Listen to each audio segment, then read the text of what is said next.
그래서 36살에 방송에 정점을 찍었는데 피크였던 것 같아요. 근데 저는 그때를 피크라고 생각하기보다는 이제 준비가 됐다. 사람들에게 많은 영감을 주고 또 좋은 영향력을 주고 제로로 놓고 선택을 하자 했을 때 남편이 정말 좋은 사람이었어요. 세계 1% 과학자여서 벤처 사업을 했었고 그게 이제 최근에 엑시트를 하면서 좀 목돈을 가지게 된 거죠. 내가 안정을 담당했던 거지 남편이 도전을 담당했었고. 네, 안녕하세요 빙두님들. 제가 앞서서 평창동 오버힐스를 소개해드렸는데요. 그 이유가 바로 이분 때문입니다. 안녕하세요. 안녕하세요. 네, 자기소개 부탁드립니다. 네, 저는 한 25년 정도 KBS 아나운서로 일했었고 지금은 이제 프리랜서 자유인이 된 오유경입니다. 네. 오늘 선배님을 인터뷰하겠다 마음 먹은 게 제가 회사 생활을 할 때 아주 신입사원부터 저 선배처럼 되고 싶다는 생각을 많이 했어요. 수빈이가 그랬었지. 예. 그런데 이 선배님이 25년 만에 회사를 그만두신 거예요. 저 다음에. 그러니까 후리 후배네. 네, 굳이 그만두셔야 되나. 알고 보니까 굉장히 잘 되셨다는 뒷이야기를 들었습니다.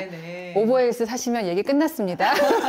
자, 선배님하고 함께 최고의 아나운서가 어떤 삶의 원칙을 지키고 살았는지 영감을 많이 드리는 그런 인터뷰를 준비했습니다. 뭐 사실 최고의 아나운서라는 게 각자 기준이 다를 거예요. 어떤 사람은 방송에서 가장 뜬 사람, 가장 유명한 사람, 돈을 가장 많이 번 사람. 그렇죠. 저한테는 최고의 아나운서라는 수식어가 물론 대중적으로 인정을 받으셨지만 부족하지 않았던 것이 제가 봤을 때 방송뿐만이 아니라 어떤 생활 환경 모든 게 좀 갖춰지셨던 것 같아요. 그리고 가정도 행복하시고 그래서 저 여자 선배에게는 뭐가 특별한 게 있을까? 나는 뭘 배울 수 있을까?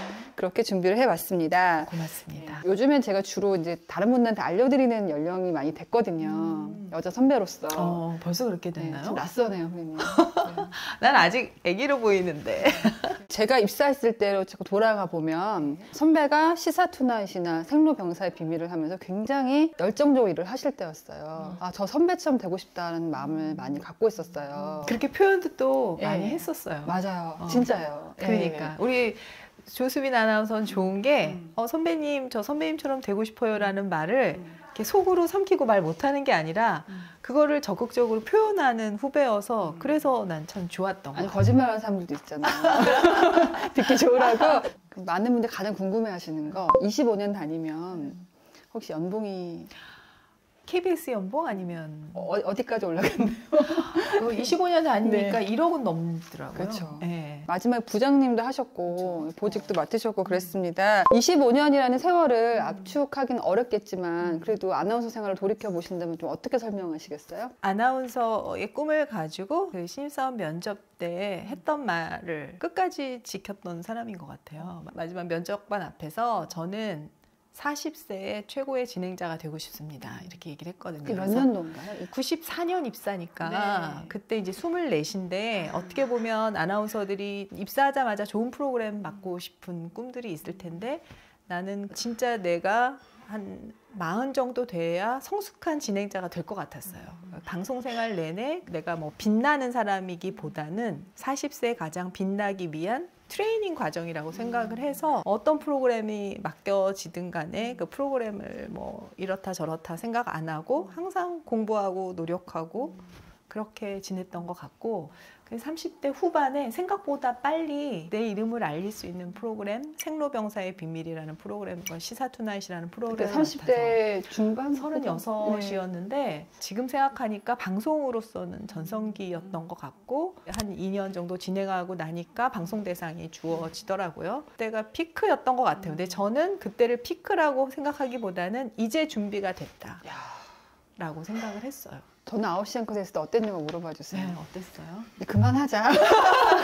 난 할 만큼 했다. 빨리 그만두고 싶다는 것보다는 제 실력을 좀 믿지 못했던 것 같아요. 그래서 나한테 이런 기회가 왔으면 여기까지 감지덕지인데 뭘 더 할 수 있을까 하는 생각을 좀 부정적인 생각을 많이 했던 거죠, 저는. 근데 선배님은 항상 길고 오래 맨 마지막에 빛나는 그런 진행자를 그리셨던 것 같아요. 옆에서 봤을 때도. 그쵸. 그때 빨리 주어지는 거는 내 거 같지가 않았어요. 화무 11홍이라는 말도 있잖아요.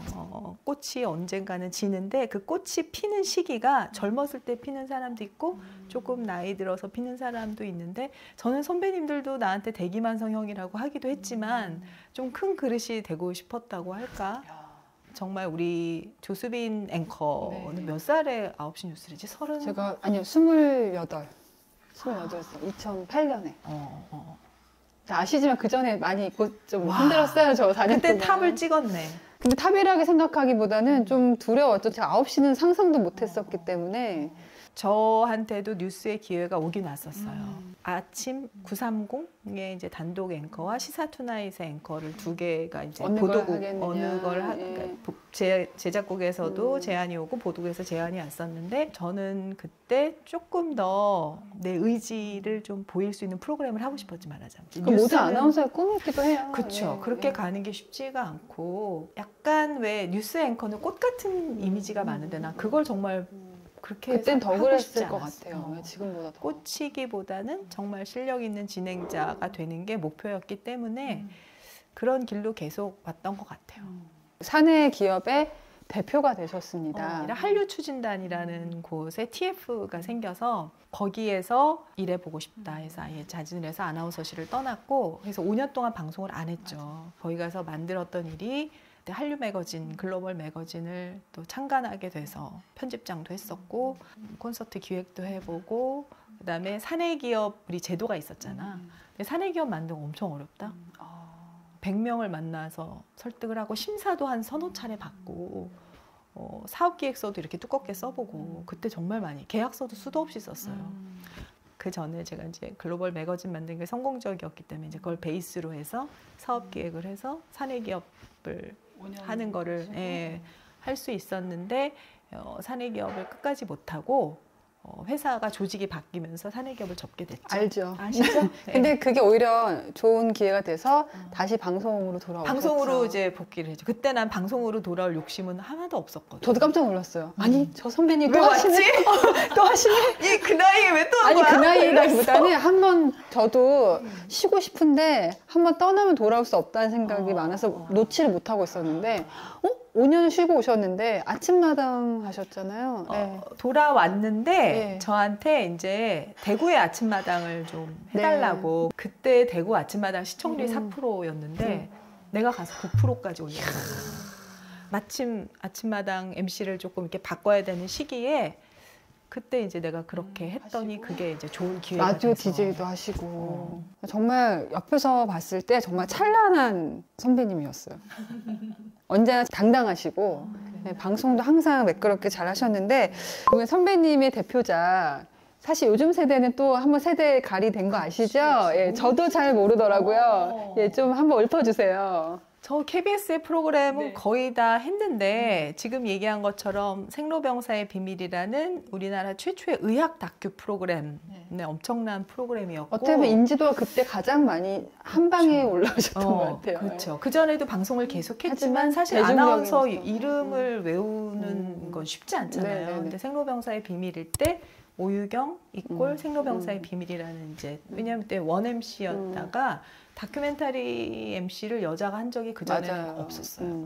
그래서 이제 단독 다큐멘터리 MC를 했고 또 시사투나잇에서는 이제 우리나라에서 단독 앵커는 있었지만은 남녀가 같이 하는 거에 여자가 메인인 뉴스는 그때가 처음이어서 시사투나잇에 이제 왼쪽 자리를 차지한 첫 앵커라는 그런 수식어도 있었고 그래서 그 뒤에 소비자 고발이라는 거 그 다음부터는 계속 이제 제가 무게가 생기다 보니까 계속 원 MC를 하게 되더라고요. 맞아요. 지금은 여러분 상상도 못 하시겠지만 지금 저의 원 앵커가 있기까지 선배님 그때 원 MC 하신 게 굉장히 센세이셔널한 이벤트였어요. 개인적으로는 물론 다른 분들도 훌륭한 선배들 굉장히 많은데 오유경 선배님이 제 눈에 딱 들어왔던 거는 화면에서 굉장히 세련되게 보였었던 것 같아요.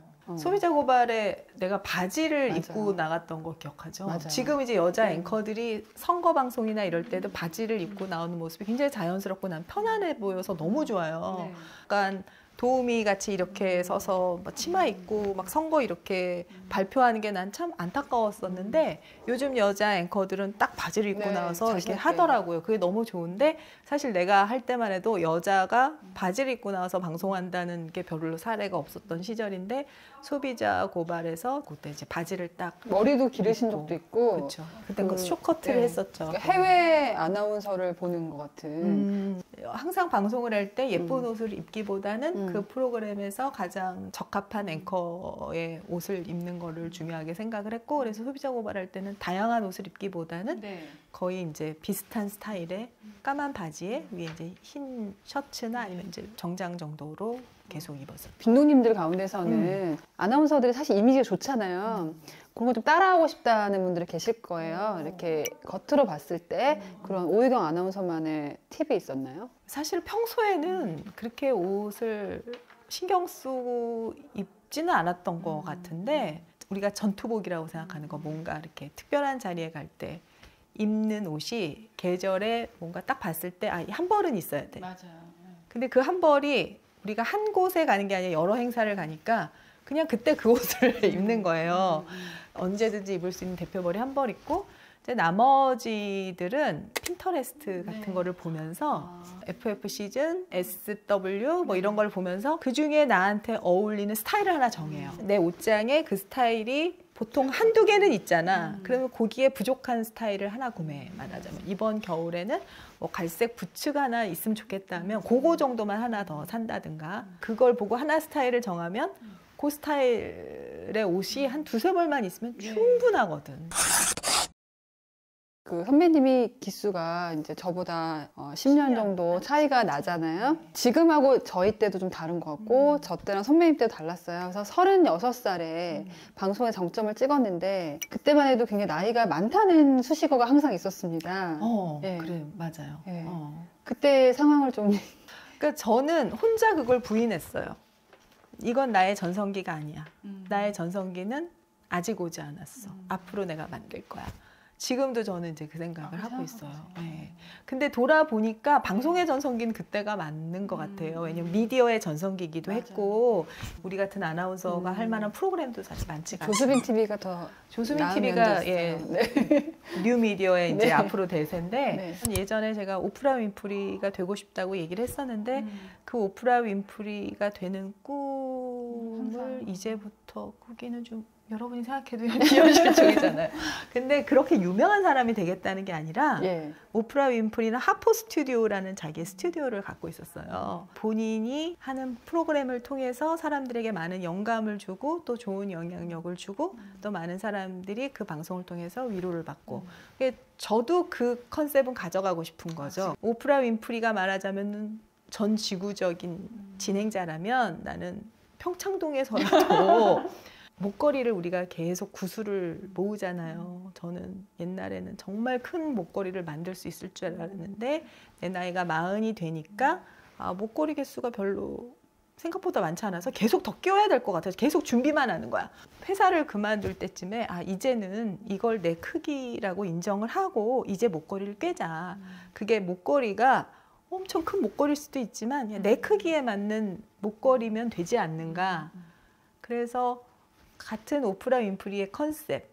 내가 이제 지금 평창동에 이제 스튜디오라는 스튜디오를 만들고 거기서 내가 만들 그 프로그램이 어떻게 보면 오프라 윈프리처럼 내 스튜디오와 내가 이제 만날 사람들이 있는 그 꿈은 똑같은 거고, 하지만 영향력을 욕심을 내는 그 꿈은 오프라 윈프리 같은 영향력은 할 수 없고, 나는 내 크기가 있으니까 내 크기만큼 하면 되지 않을까.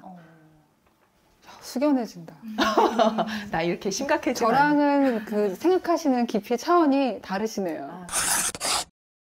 이렇게 보면은 입사 시기 때부터 방송인에 대한 이미지 계속 변했어요. 예전에 꽃 같고 젊을 때 많이 했다면 아직 제가 하고 있는 걸 보니까 많이 그래도 예전보다는 길이 넓어지긴 했어요. 그럼에도 불구하고 여자 아나운서에 대한 편견은 항상 있잖아요. 대표적인 게 어떤 게 있을까요? 꽃이죠. 그 조수빈 아나운서가 나한테 선배님 옛날 사진 좀 있으면 보세요. 나 옛날 사진이 없는데 하다가 보니까 잡지 인터뷰한 것들이 좀 있더라고요. 한결같이 타이틀이 꽃만 같은 아나이틀 깨고 싶어요예요. 옛날부터. 근데 정말 그게 싫었어요. 그러니까 우리가 아나운서라고 원고만 읽는 사람이 아니고 조수빈 얼마나 똑똑해. 그런데 시스템이 그렇게 안 돼 있는 거예요. 우리한테 주어지질 않고 그게 처음에는 안 주어지는 게 맞는데 어느 정도 10년 차가 되면은 이제 우리한테도 뭔가 할 수 있는 게 있어야 회사 다닌 보람이 있고 그런 건데 절대 안 주어져요. 어느 순간에 내가 이제 베테랑이 되었는데 신입 PD가 와도 그 신입 PD의 어설픈 처음부터 연습하는 거에 맞춰서 앵커를 할 수밖에 없는 그게 더는 다니면 안 되겠다. 그리고 내 걸 만들어야겠다. KBS라는 큰 조직이 있기 때문에 내가 물론 거기에 KBS의 아나운서면 그 후광은 굉장히 크지만 이제 내가 갑옷을 벗고 내 개인 오유경으로 작더라도 이제 내 것을 해야겠다. 그 생각. 이제 애도 다 키워서 그쵸. 돈 들어갈 만큼 들어갔고 이제는 좀 안정. 내가 엄마가 하고 싶은 걸 해도 되겠다. 그치. 이제 자유의 시간을 얻은 거예요. 저는 나와 있는 입장에서 잘 적응해서 살고 있다가 갑자기 오유경 선배님이 그만두신다는 거예요. 지금 말씀하신 이유도 있지만 하시던 일이 너무 잘 된 거예요. 보통 여자 아나운서 하면은 재벌한테 시집간다, 돈 많은 사람한테 시집간다, 손에 물 안 묻히고 산다. 저도 그렇게 보이죠? 제가 만났던 많은 본받을 만한 선배님들은 진짜 안에서는 열렬한 주부고 가족을 위해서 많은 것들 양보하시고 희생하시는 부분이 많은데 그런 선배였어요. 연애 결혼하셔서 그쵸?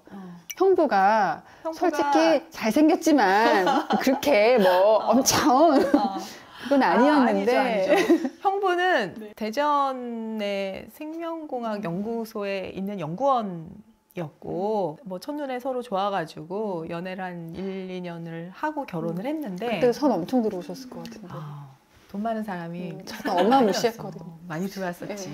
근데 딱 시이니까 가게 됩니다. 그것도 있었지만 사실 뭐 우리 집도 돈이 많은 집도 아니었고 그 아나운서들에 대한 편견 부잣집 딸들이 뭐 잘 배우고 뭐 돈 많고 이런 집 딸들일 거라는 나도 그렇게 아나운서들을 생각했으니까 근데 와보니까 뭐 그렇지도 않대.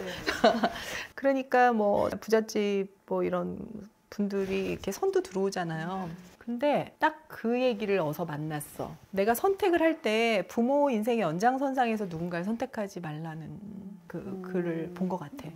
그래서 그때 내가 제로 베이스로 놓고 내 인생이 어떤 부모가 만들어준 환경에 영향을 받아서 그 다음 길을 선택하는 게 아니라 그냥 제로로 놓고 선택을 하자 했을 때 괜찮은 사람이다. 남편이 정말 좋은 사람이었어요. 남편이 굉장히 그때도 대단한 석학이었어요. 공부를 열심히 하는 세계 1% 과학자였는데 그때도 논문이 엄청 좋아서 바로 이제 서울대 교수로 1년 있다가 임용이 된 거지. 자연과학을 연구하는 연구자였으니까 따박따박 철밥통? 나도 철밥통? 뭐 이렇게 가늘고 길게 사는 인생일 거라고 생각을 했는데 남편이 이제 벤처를 하게 되면서 한 10년 정도 벤처 사업을 했었고 그게 이제 최근에 엑시트를 하면서 좀 목돈을 가지게 된 거죠. 제가 그 동료들한테 오유경 선배님 갑자기 왜 그만두셔? 그랬더니 뭐가 너무 다니기 힘드셨나? 이랬어요. 그랬더니 무슨 소리야? 지금 대박이 나셨어. 사실은 그 10년이라는 세월에 그 벤처를 하는 동안 그 아까 왜 그만두지 않았냐고 남편 자체가 벤처 사업이라는 게 어떻게 언제 어떻게 될지 모르는데 나라도 조금 안정적이어야 된다. 벌어야 된다는 게 아니라 누구 한 명은 안정적이어야 된다고 생각을 한 거죠. 그래서 나는 회사 다니면서 열심히 연금도 듣고 혹시 이제 사업이라는 게 언제 어떻게 될지 모르니까 내가 안정을 담당했던 거지 남편이 도전을 담당했었고 근데 벤처를 하시면서 퇴사할 무렵에 합류를 하신 거죠? 이제 벤처라는 게 안에 들어가 보면 알지만 경영하는데 돈을 많이 쓸 수도 없고 그다음에 인적 자원도 굉장히 부족해요. 벤처 사업이라는 게 원래 이쪽 벤처 쪽은 B2B에 강하고 B2C는 약해. B2C는 소비자를 직접 만나야 되는데 작은 회사들은 소비자를 만나는 게 굉장히 어려워요. 그렇죠. 지금 빈동님들 잘 모르실 수 있으니까 헬스케어 분야예요. 그렇죠. 헬스케어 분야 쪽으로.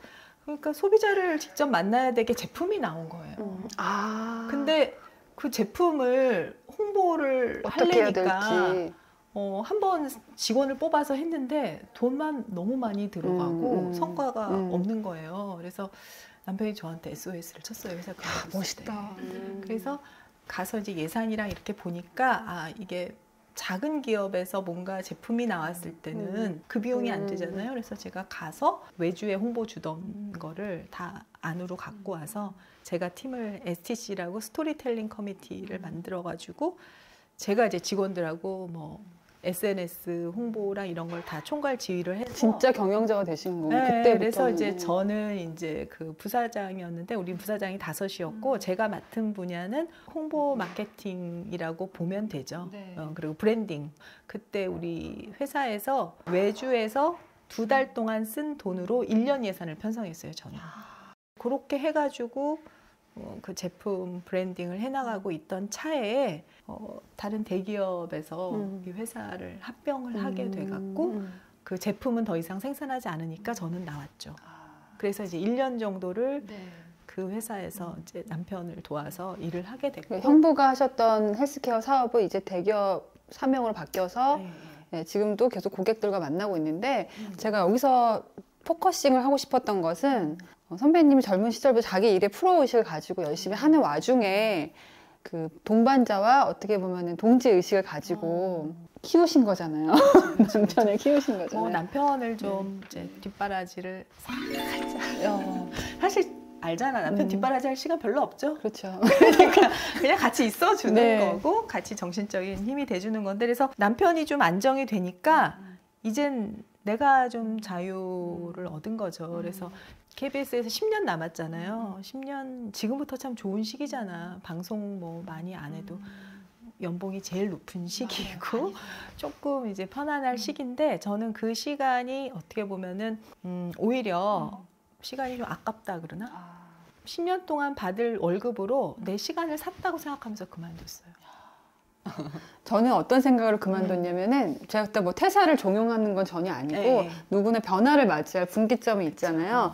아, 지금 내가 시도해보지 않으면 그냥 이렇게 할머니가 돼서 맞아. 어느 날 죽을 맞아. 때 잘했어. 아쉽지 않을까. 맞아요, 맞아. 다른 건 다 돈으로 사거나 그쵸. 뭐 만들 수 있는데 젊음을 맞아요. 살 수가 없는 맞아요, 거예요. 맞아요. 잘했어. 네. 지금부터 정말 잘할 수 있는 게 사실 그 조수빈 앵커가 앵커로서도 너무 좋지만 진행자로 한번 확 컸으면 하는 바람이 옛날부터 항상 있었는데 진행으로 갈만하면 뉴스에서 끌고 그러니까. 회사 그만둬도 끌고 그치. 근데 지금 유튜브를 이렇게 하는 게 네. 이거를 놓지 않고 계속하면 네. 어느 순간 딱 기회가 있을 거라고 저는 생각을 해요. 감을 놓지 않는 거고 그쵸, 저도 그쵸. 우리 빈동님도 만나니까 진짜 행복해요. 시청률 많은 프로그램 할 때보다도 본인의 그렇죠. 팬이잖아. 제 저의 친구들이라는 생각이 많이 드니까. 빈둥이 무슨 뜻이에요? 아, 비닐을 사랑하고 우리 둥이 귀염둥이.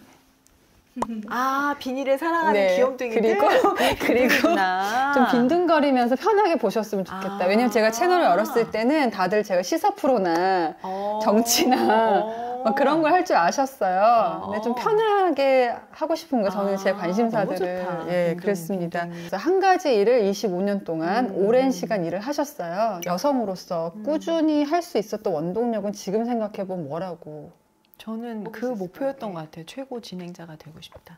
근데 최고가 제일 유명한 진행자가 아니라 정말 좋은 방송을 잘 해내고 싶은 그 욕심이 많았는데 제가 에피소드 중에 그 뉴스를 기회를 나도 한 6개월 정도 얻었는데 그때 요즘같이 케이블이 있던 시대가 아니에요. 다 방송 3사 프로그램만 나오던 시기인데 난 또 뭐든지 글로벌 기준으로 하고 싶은 거야. 막 CNN 앵커처럼. 아니 어린 시절 미국에 사셨습니까?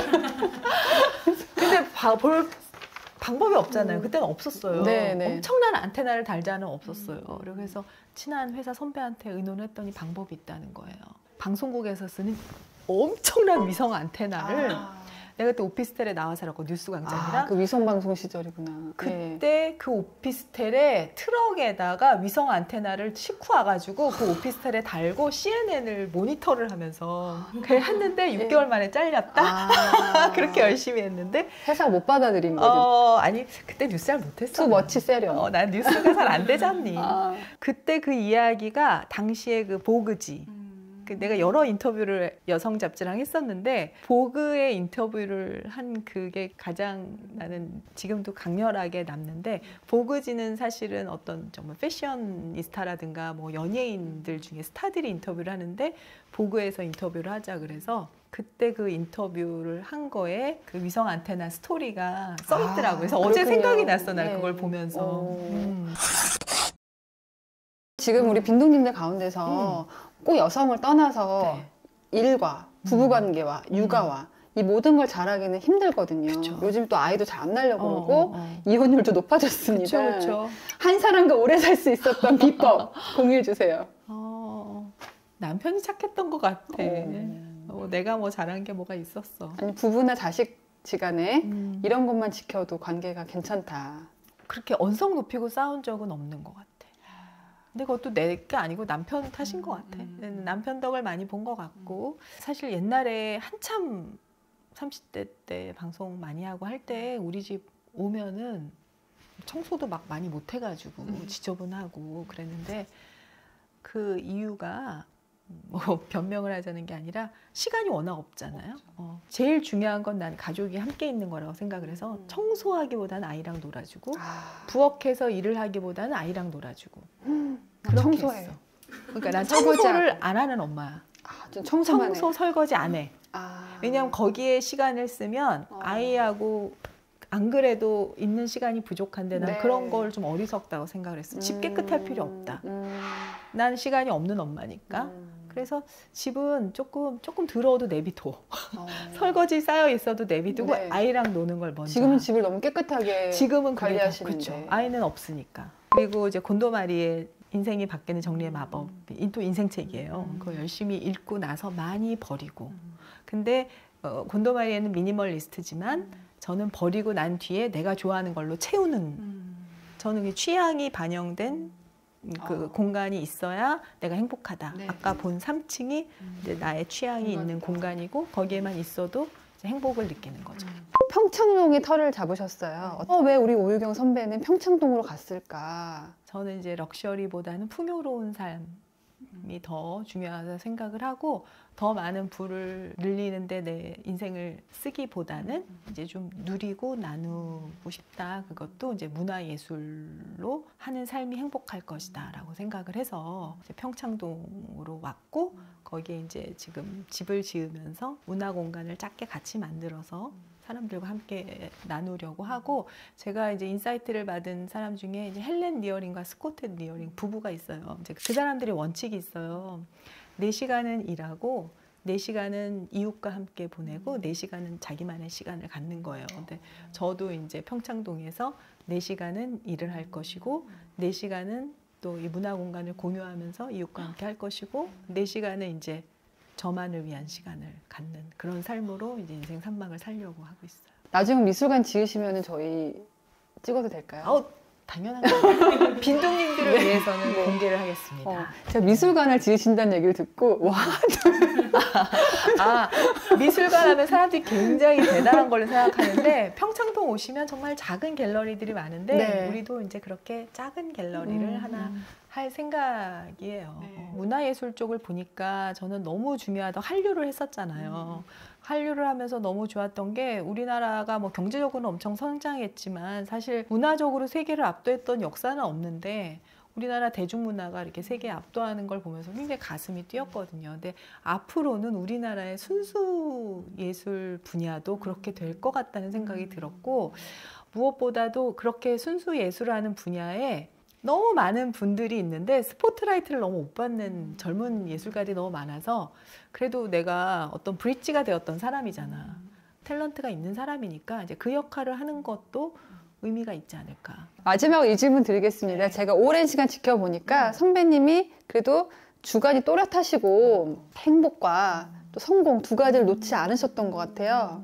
우리의 인생이 이렇게 균형 잡히기는 어렵단 말이에요. 가장 내가 지키고자 했던 건 뭐라고 생각하시나요? 가족의 행복 아닌가. 행복. 가족이 나의 일에도 원동력이 되었다. 그쵸. 물론 한참 일할 때는 가족과의 시간이 많이 부족했지만 네네. 가장 큰 원동력은 가족과 나의 행복 아닐까요? 네. 자, 오늘 이렇게 오유경 아나운서와 함께 멋진 여성, 멋진 사람으로 산다는 것은 어떤 걸까 한번 같이 체험을 해봤습니다. 저희가 또 어떻게 이렇게 미모를 유지하시는지. 유지하고 있는 건가요, 지금? 아, 너무 제가 선배님 나이에 이럴 수 없을 것 같아요. 아, 진짜? 네. 무슨. 일단은 가장 중요한 거는 이제 짬짬이 계속 관리를 한다. 그리고 음식 관리가 굉장히 중요한 것 같아요. 운동도 많이 하세요? 운동은 이제 평소에 생활 걸음을 6,000보 이상 걷는다라는 생각은 항상 하고 있고요. 근데 저는 정말 중요한 거는 음식이라고 생각을 하고 건강한 음식을 먹는 게 뭐 배불리 먹어도 정말 군살이 많이 안 찌는 게 굉장히 좋은 것 같고 지금 우리 수빈이 나이에는 안 그런데 우리 같이 말하자면 호르몬의 이제 변화를 막 겪는 지금 겪고 있어요, 저도 지금. 그런 시기부터는 네. 젊었을 때는 괜찮은데 네. 이제는 음식을 제대로 안 챙겨 먹으면 안 되는 시기예요. 우리가 옛날엔 이 나이면 이제 죽는 나이인 거야. 사실 우리 어릴 때만 해도 50대가 넘어가면 할머니 같았었잖아요. 60 환갑잔치 엄청 네, 크게 네, 했었고 은퇴하고 나서 한 15년 정도 사는 거예요. 75세에. 이제 100년이기 때문에 저는 이제 지금 50에 회사를 그만두고 75세까지 또 한 번 일을 하는 시기라고 생각을 하고 25년을 생각해서 이제 회사를 그만둔 거니까 75세까지 일을 할 건데 호르몬은 옛날 원시인 시대 몸이잖아요. 그러니까 거기에 맞게 몸을 네. 해줘야죠. 제가 오늘 은총을 받은 것 같습니다. 또 조수빈이 앞으로 또 10년, 20년 살아갈 때 선배님 말씀이 제가 신입 때 그랬던 것처럼 많이 기억에 남을 것 같습니다. 자, 빈둥님들 최고의 아나운서, 저의 롤모델인 선배님 만났는데 어떠셨나요? 도움이 되셨다면 좋아요, 구독, 좋아요, 알람 설정, 알람 설정. 지켜볼 거야. 지켜볼 안 보셨네요. 아, 나 봤는데. 고생하셨습니다.